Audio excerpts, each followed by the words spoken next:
My name is Muthaya, and I'm the chronicler of Madras. I tell the stories of Madras.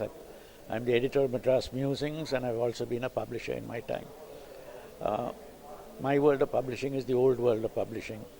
Uh, Now I find with Notion Press we have a whole new world of publishing, which is a welcome world because it gives you the opportunity for a lot of people who find it difficult to get into the big printing houses and publishing houses to be able to do their own publishing and also have a platform to get it distributed.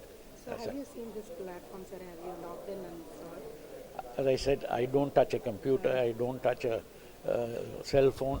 I'm very happy in my old world.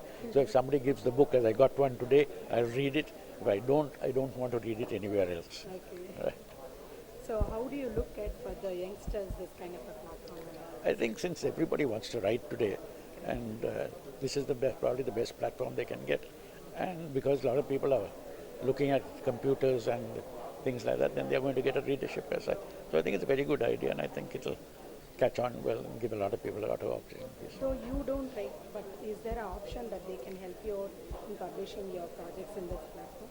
Have you checked on that? They probably can, and they probably would like to do it also, Yeah. but I'm not interested. Okay, you might not do it by yourself, but they can all, you will give the authority to do it, right? Not my material. Okay. Okay, thank you so much. Okay. Can you say about your current project of what you're working on?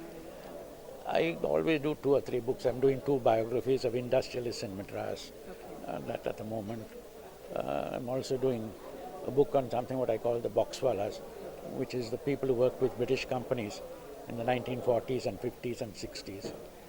And there's also for Madras 375, I'm bringing out a book on with 38 stories about Madras. Oh, So, great.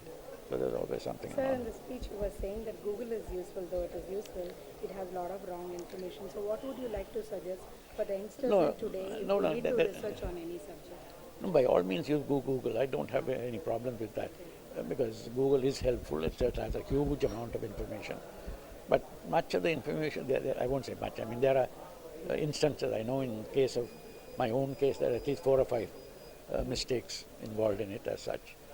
And so What would you you need to suggest check for or the recheck in other sources as such. So how Whatever do you information. do it, sir? You go personally and do and talk to My material usually is research from printed material. And when I do have people interviewed and they give me something, and they say 1963 or something like that, and they're not very sure of it, I'd much rather say in the 1960s rather than try to specify 63 Right. as such, which may be wrong, or around 1960s or something like that is something. So you have to hedge your thing as such. But if you're definite that this is the date as such, and I find lots of dates are wrong, you need to be a little more careful about these things.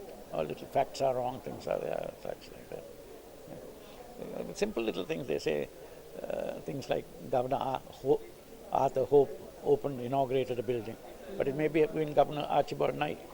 Now it's not very important, but if you're looking at facts to be correct, then you must be sure about it. That's all. Thank you so much. Okay. Very